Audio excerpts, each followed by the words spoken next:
बदतमीजी करते तो ऑफिस वाले मेरे साथ बोल रहे हैं चाय नहीं देंगे। एक आदमी को 48 से ज्यादा चाय नहीं दे सकते।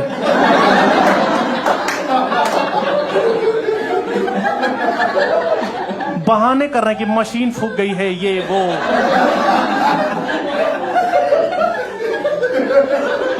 किसी का बर्थडे आ जा रहा है तो एचआर इतनी फोटो डाल दे रहा है हर ग्रुप में, मुझे लग रहा है मरवर तो नहीं गया ये। मैं मिस यू लिख रहा हूँ, लोग गालियां दे रहे हैं, बकचोदी मत करो। केक खिला के गया है अभी, यार कैसी बातें कर रहा है। मैंने स्टार्टअप ज्वाइन किया था।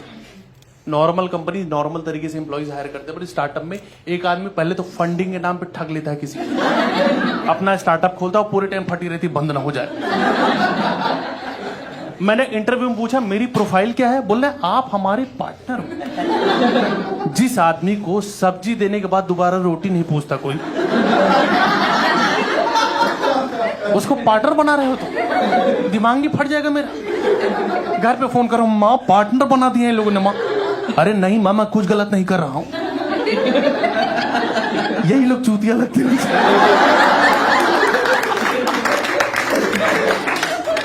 स्टार्टअप में थोड़ा अलग टाइप का माहौल होता है, उनका वर्क कल्चर।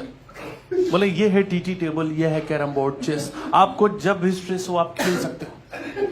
मुझे स्ट्रेस ज्यादा था।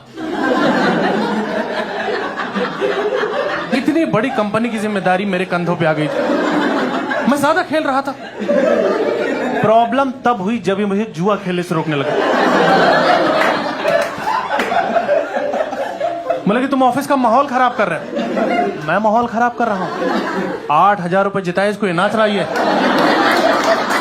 डीजे बना हुआ फ्री में, तुम बीच में टोक के माहौल खराब करो। बॉस निकाल दे मेरे को ऑफिस से बाहर, मैं क्लब में जाके जुआ खेलने लगा। वहां पर बॉस पहुंच गए कि क्या कर रहे हो, मतलब अब तो तुम्हारे ऑफिस के बाहर हो, अब क्या दिक्कत है। बोले तुमको जो खेलना है खेलो, बट ऑफिस तो दांव पे मत लगाओ।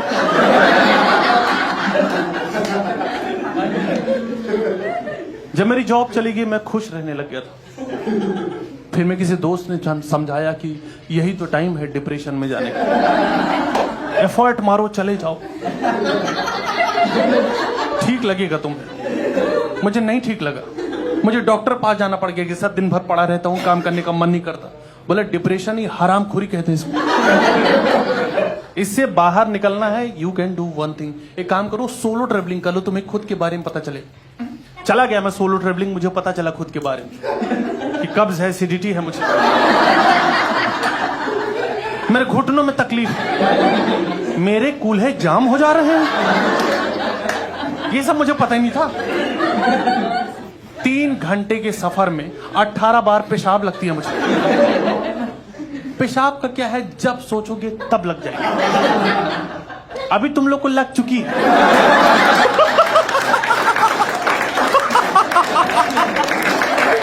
और ये शो छोड़ के कोई नहीं जाएगा बीच में, दरवाजा बंद बंद। और आप देखो एडवर्टीजमेंट का कितना इंपैक्ट पड़ता है हमारी लाइफ में। मैं दिल्ली से ऋषिकेश जा रहा था, जैसे ही हाईवे आता है बड़े बड़े बोर्ड दिखने चालू हो जाते हैं कि गुप्ता जी का खाना चूक ना जाना। मुझे लगा मैं कुछ गलत तो नहीं कर रहा, घर से खाना खा के आया था मैं। मतलब ये नहीं चूकना है। हर 10 मीटर पे बोर्ड लगे कि आने ही वाला है गुप्ता जी का ढाबा। मेरी धड़कनें बढ़ती जा रही कि आज मैं कहीं चूक ना जाऊं। बोर्ड नहीं रुक रहे हैं, बोर्ड लगे हुए हैं कि आप पहुंचने ही वाले हो। मैंने गाड़ी तेज चलाओ यार।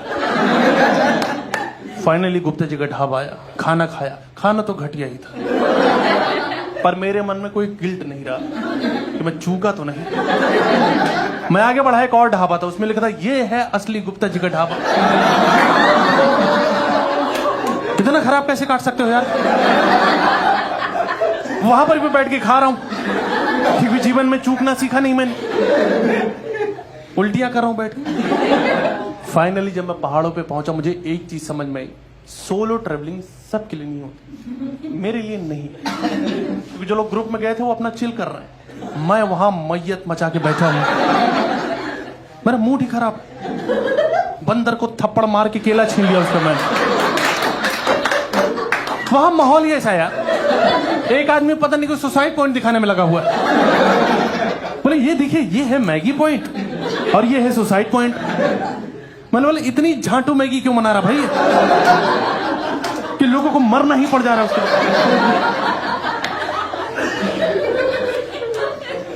और आप देखो पहाड़ों पे आधे से ज्यादा लोग ऐसे आए हैं जिनको आना भी नहीं था। गुड़गांव में कुछ लड़के रेस लगा रहे थे, जिससे रेस लगा रहे थे उसको पता भी नहीं, वो घर गया अपने, ये पहाड़ों पे पहुंच गए। अरे भाई शिमला गया क्या यार। अभी वहां पहुंच के लोकल लोगों के दिमाग चाटने में लगे होंगे कि भाई बहुत दूर से आ रहे हैं, बर्फ पड़वा दो यार। तुम लोग तो दिन रात मोमोज खाते होगे। ये डोलमा आंटी तुम्हारी आंटी है क्या? जुबीन नौटियाल कब तक आएगा? सुना है पहाड़ों पे ही नाचता रहता गिटार लेके। असली शीला जीत तो हो गई तुम्हारे पास। नहीं, मेरे दोस्त को चाहिए था, मैं ठीक हूं मेरा। मैं बैठा हूं, बोर हो रहा हूं। कुछ लोग मुझसे बात करने की कोशिश कर रहे थे, पर मेरे अंदर एटीट्यूड ज्यादा होने की वजह से मैं उनसे बात नहीं कर पा रहा। वो बोले हे, मैंने बोला सुन भाई, सोलो ट्रैवलर हूं मैं, सोलो चिल करना आता है मुझे, झुंड में तो सुअर आते हैं। वो बोले तू कौन? मैंने बोला बुल्ला की जाना मैं कौन।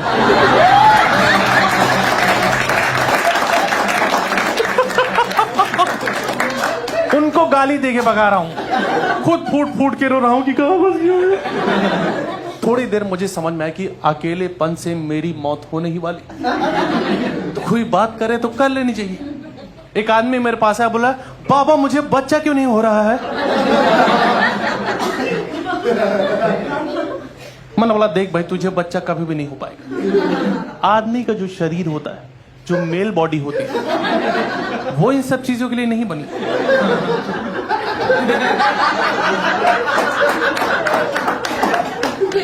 अगर तुम्हें जीवन में संतान चाहिए तो तुम्हें शादी करनी होगी। सब कुछ ठीक रहा तो तुम्हारी वाइफ को हो जाएगा। बोला ओ,